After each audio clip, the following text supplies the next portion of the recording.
Om Namo Narayanaya, and welcome to this very special episode of Sunday Sadhana. Today we trace the imprints across the country of the Ramakrishna Center of South Africa, their inspiration and their deep-rooted heritage. This phenomenal organization was founded in the late 1800s by Saint Ramakrishna Paramahansa, and today can be found all over the world.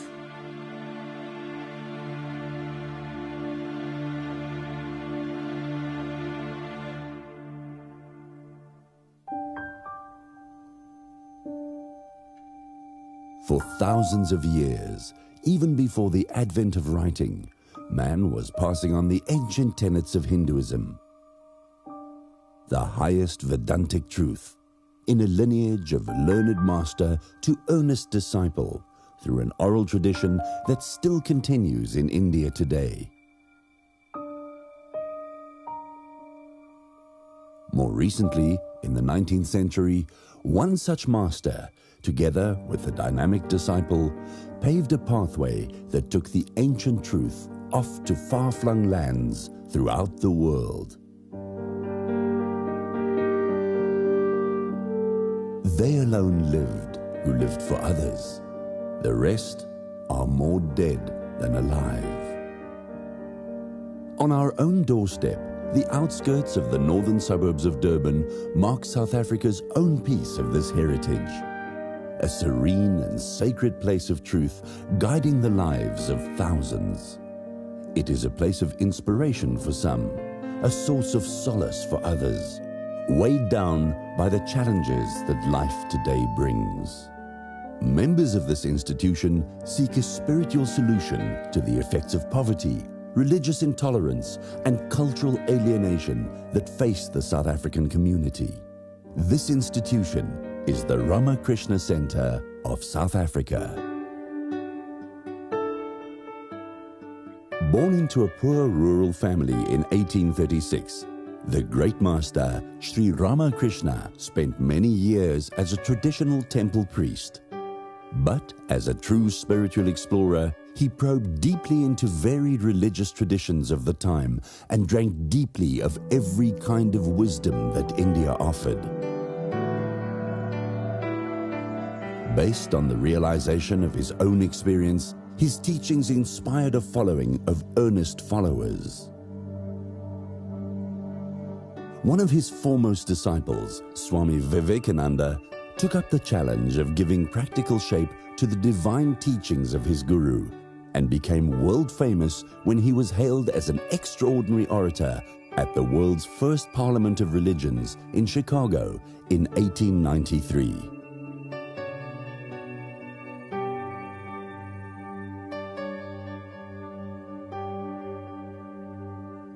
Swami Vivekananda left for the west from India's southernmost town, Kanyakumari, which lies at the confluence of three great seas, the Bay of Bengal, the Arabian Sea, and the Indian Ocean. Located just 400 meters from the shores of Kanyakumari, on two rocky outcrops, is the magnificent Vivekananda Rock Memorial, where every day thousands of people pay homage to this great saint. It is said that Swami Vivekananda meditated here before setting out on his mission to the west.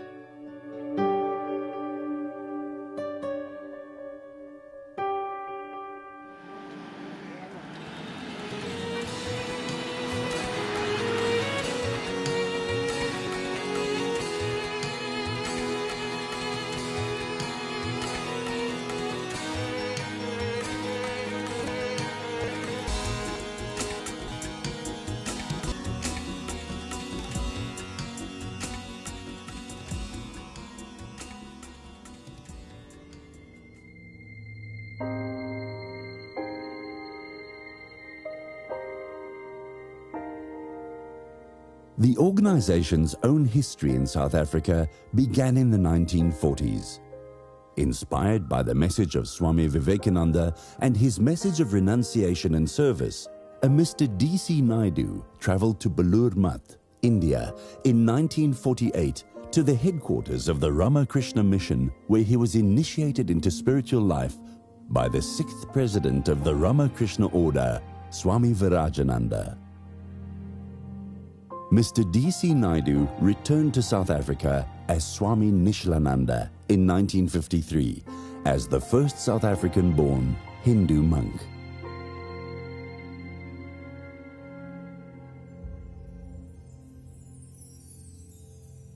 The arrival of Swami Nishlananda heralded an epoch of spiritual renaissance never before seen in South Africa. His depth of understanding, masterful oratory, tireless work, and compassionate heart made the center a focal point of Hinduism.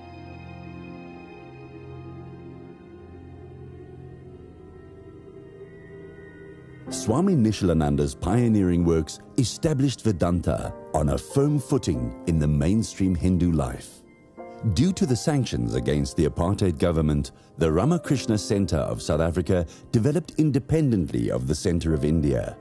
In 1959, the Glen Anil property was acquired. This became the headquarters of the Ramakrishna Center of South Africa.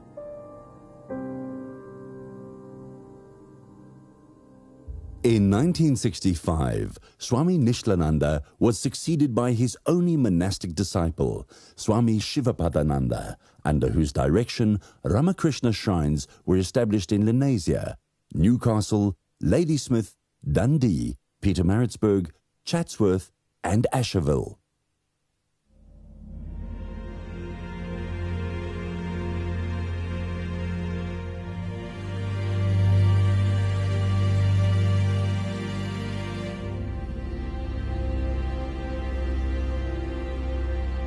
The present campus at Glen Anil, comprising a universal temple to Sri Ramakrishna and ancillary buildings for the humanitarian projects of the center, was also initiated by Swami Shivapadananda. This was consecrated in 1995 by the then president of the center, Swami Sharda Prabhananda, his successor.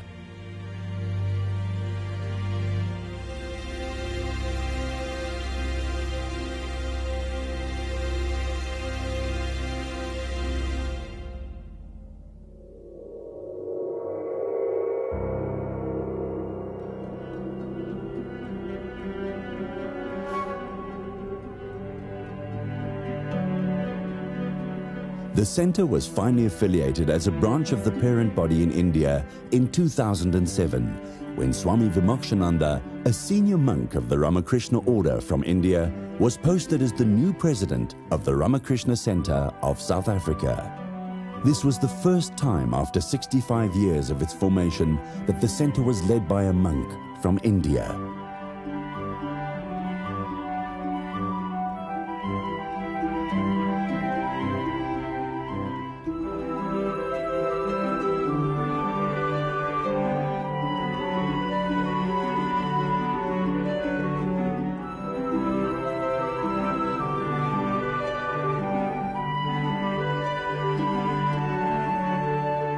The International Ramakrishna Organization is managed entirely by volunteers.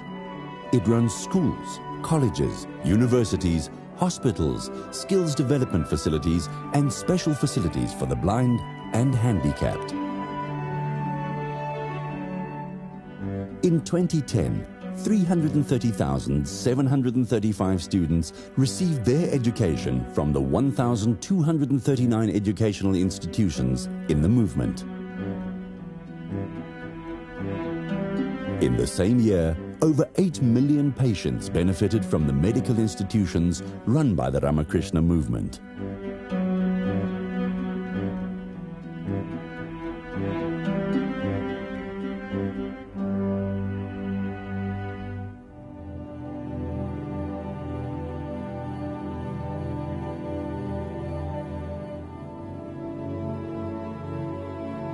The central thrust of the Ramakrishna Center is the spiritual progress of the individual and, thereby, the society at large. Sri Ramakrishna pointed out that the realization of God is the essence of religion. Divinity is present in the hearts of all men, making this latent divinity manifest in day-to-day life, from moment to moment, is the goal of human life.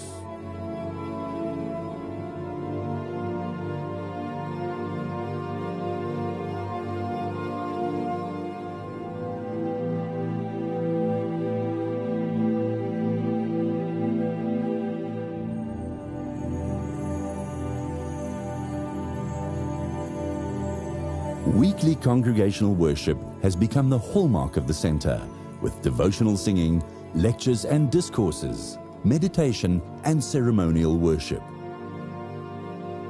This worship helps one to tap into the heart of one's being, to come face to face and realize the living presence of God.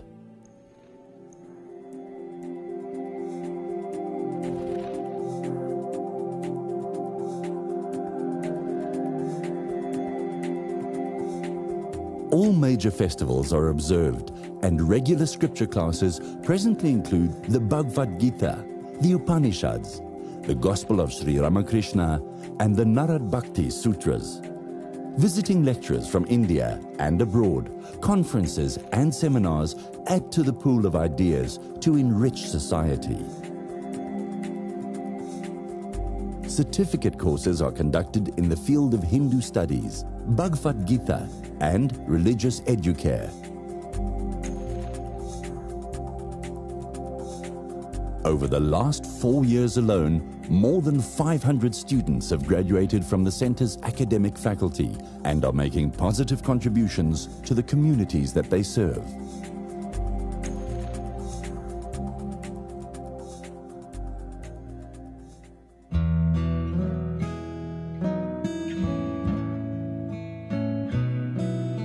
Swami Nishalananda initiated a mass children and youth movement since he recognized the importance of proper training of the young to form a stable society. Children learn scripture, singing and dancing, as well as participate in studies with formal exams. Sri Ramakrishna remarked that the tender bamboo can be easily bent, but the full-grown bamboo breaks when an attempt is made to bend it.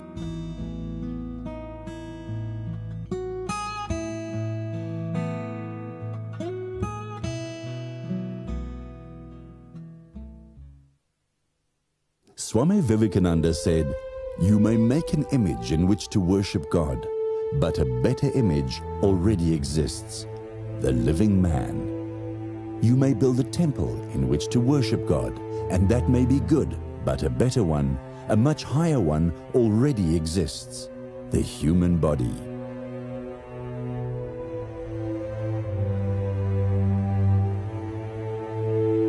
These revelations became the foundation for the numerous humanitarian and social outreach programs of the center. Under the leadership of the monastic members of the center, the devotees and well-wishers have rendered 70 years of service in South Africa to the less fortunate, irrespective of race and religion. In this way, the Ramakrishna Center has acted as a bridge across the racial divides in South Africa.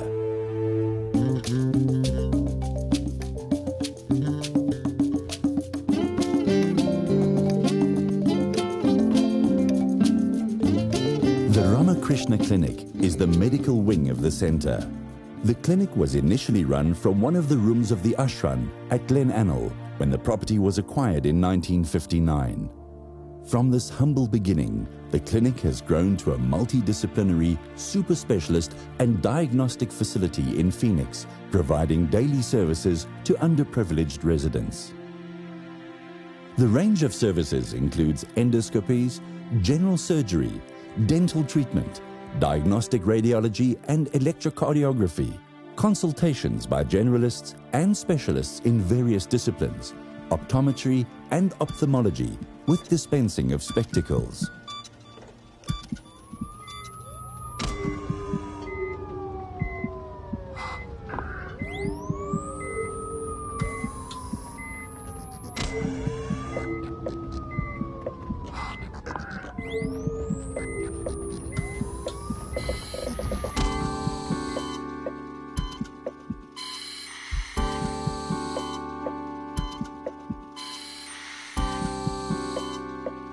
In addition to the facilities at Phoenix, the clinic staff of over 50 doctors, 40 paramedical professionals, and 80 supports medical, surgical, pediatric, and orthopedic support to several state hospitals and community clinics free of charge. During the calendar year of 2010, some 7,210 patients benefited from the clinic's activities.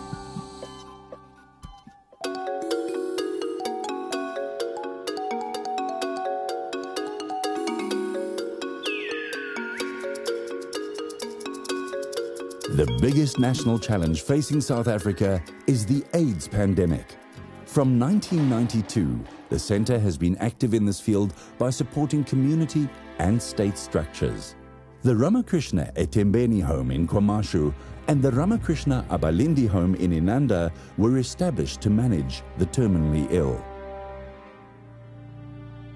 Recognizing that the simple provision of food, though important, is not enough in improving the well-being of disadvantaged families, the Centre has adopted a holistic approach to the problem of poverty alleviation in the community.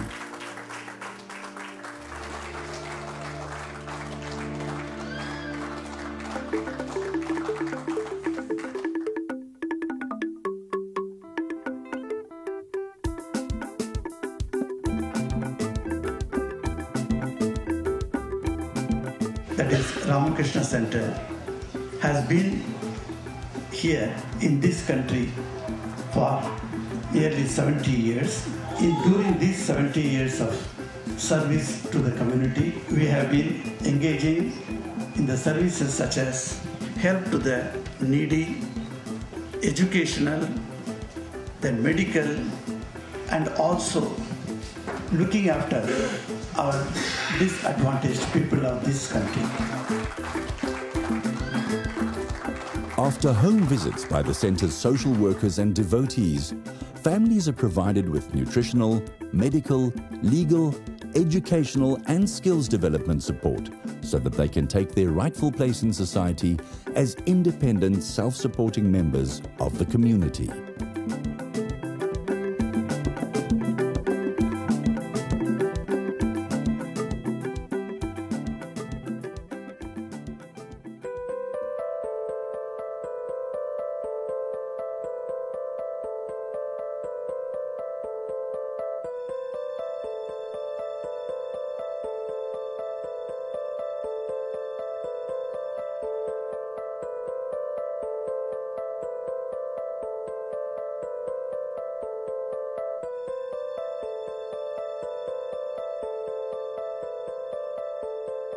In 2010, 106,887 people benefited from the Centre's intervention. To supplement their food, families are taught the principles of subsistence agriculture and provided with seeds, implements, and horticultural guidance.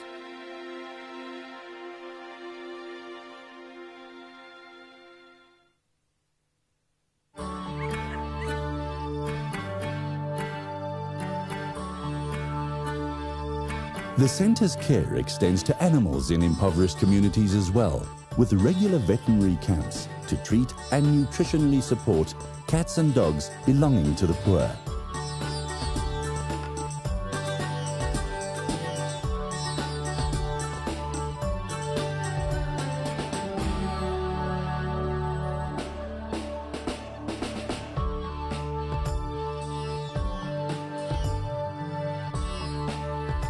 This is in line with the ancient Hindu obligation of daily service to animals and nature, recognizing that we live in an interrelated world.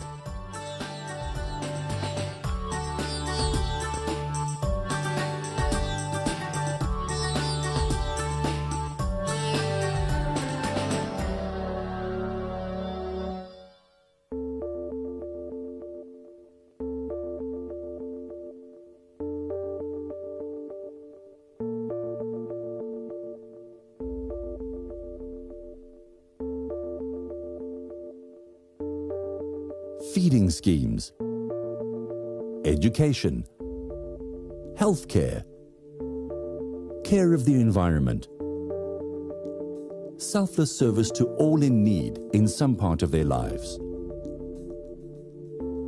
All this with a single goal in mind: to experience the Creator in all of His creation, to grow others in that understanding of their own divine nature, to cast away fear and feel the true freedom of universal oneness.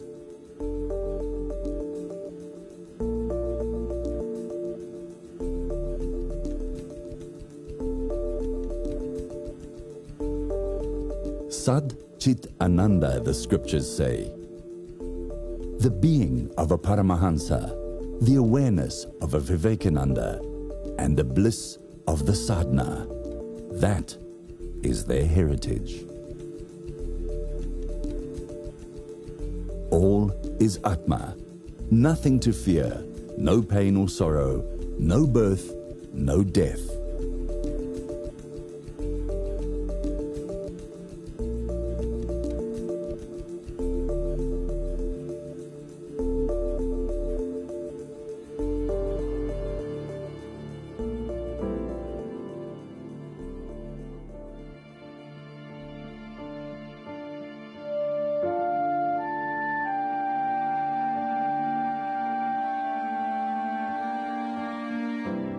For thousands of years, even before the advent of writing, man was passing on these ancient tenets of Hinduism, the sounds of God, some believe, in a lineage of learned master to earnest disciple through a tradition that still continues today.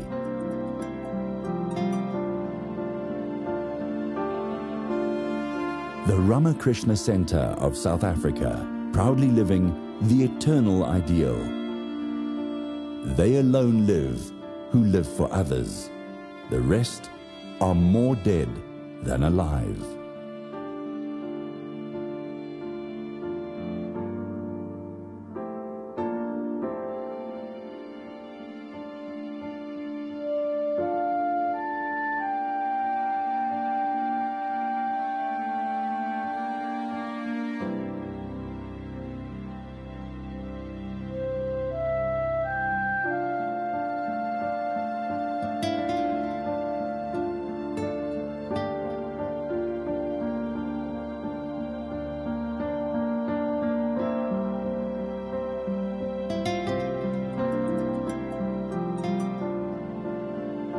We want that education by which character is formed.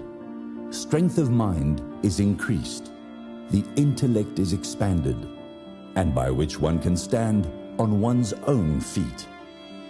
So long as the millions live in hunger and ignorance, I hold every man a traitor who, having been educated at their expense, pays not the least heed to them.